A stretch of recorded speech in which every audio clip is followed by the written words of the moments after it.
The men were chanting in Arabic, Allahu Akbar, Allahu Akbar.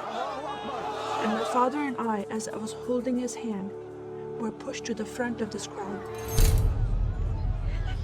In the center of this crowd was an Arabic woman, dressed just like this, and she was tied up and she was sitting on a box. Next to her was an Arabic man, and he did a traditional Islamic prayer on the floor.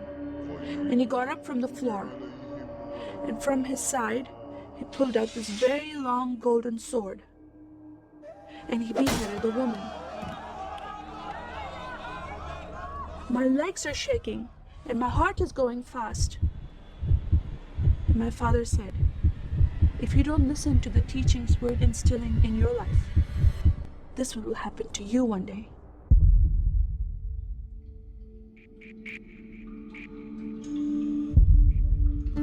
I was born and raised in a small country by the name of Kuwait, a community of 98% Muslim population. 2 of my uncles are imams, and 1 is president of a mosque, where I would hear the call to prayer 5 times a day.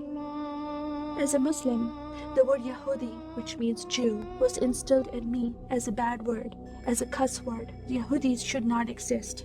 They should be killed, and I never thought to question why would I hate them. I never met Jewish people in my life. They never did anything to harm my family.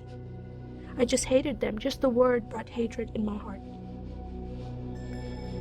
It's very important to learn the Quran and the Hadith and even memorize it in Arabic. I even entered a competition where you recite a long chapter in front of Islamic leaders and teachers.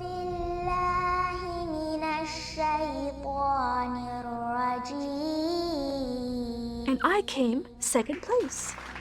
I thought I did a good job. But my father said, no, that's not good enough. Most of my life for me, it was alone, by myself, broken person, in need of love from my family, but I never received it from them. I tried to experience this love from Creator God, from Allah. In my prayer times, I lifted up my hands and I cried out to Allah for help. Please have my father stop beating my mother. Please have my father stop beating me. But no help came. God is not a personable God to Muslims. God doesn't say, I love you. Saddam Hussein forces came in the middle of the night and invaded the small country of Kuwait. And then they came to my city and they destroyed property and they looted people's home and they stole possessions and they killed the men and they raped the women. Then we were granted asylum status to stay in the US. My grandmother suddenly got very sick. She had a heart attack and she went to the hospital. And 2 days later, she passed away.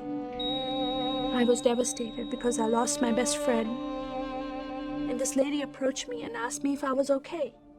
And I said, no, Paula, my grandmother died. And I just started to cry again. At that moment, I was hurting so much, only crying helped. And Paula came to me and put her arms around me and she gave me a hug. And then she asked me a question. Would you like to go to church with me?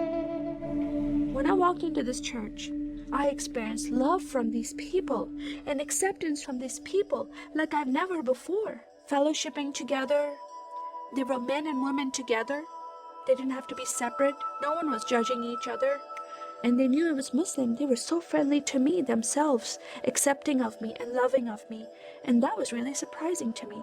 And for the first time in my life, I heard a message from the Bible. He started reading the message about Yeshua. When he walked into the synagogue, he was given a scroll from Prophet Isaiah, and he opened the scroll and he started reading that scripture. That the Spirit of the Sovereign Lord is upon me, because he has anointed me to preach the gospel to the poor. He has sent me to heal the broken heart and to proclaim liberty to the captive and freedom of sight to those who are bound, to proclaim the year of the Lord's favor. First time I heard these words of freedom and healing and liberty. I'm desperate to be freed from bondage. I was held captive in Islam and I wanted to be freed from that. I was blinded with so much hatred in my heart. The darkness broke from my eyes The veil came off my heart. I knew the decision I was making to leave Islam is a big decision. By Sharia law, Islamic law, it is death penalty. But I'm desperate to know a living God. In that day, I gave my life to becoming a follower of Jesus. This is the God of Israel, God of Abraham, Isaac, and Jacob. And the nation of Israel is God's heartbeat. And I said, God, forgive me. I did not know I hated your people.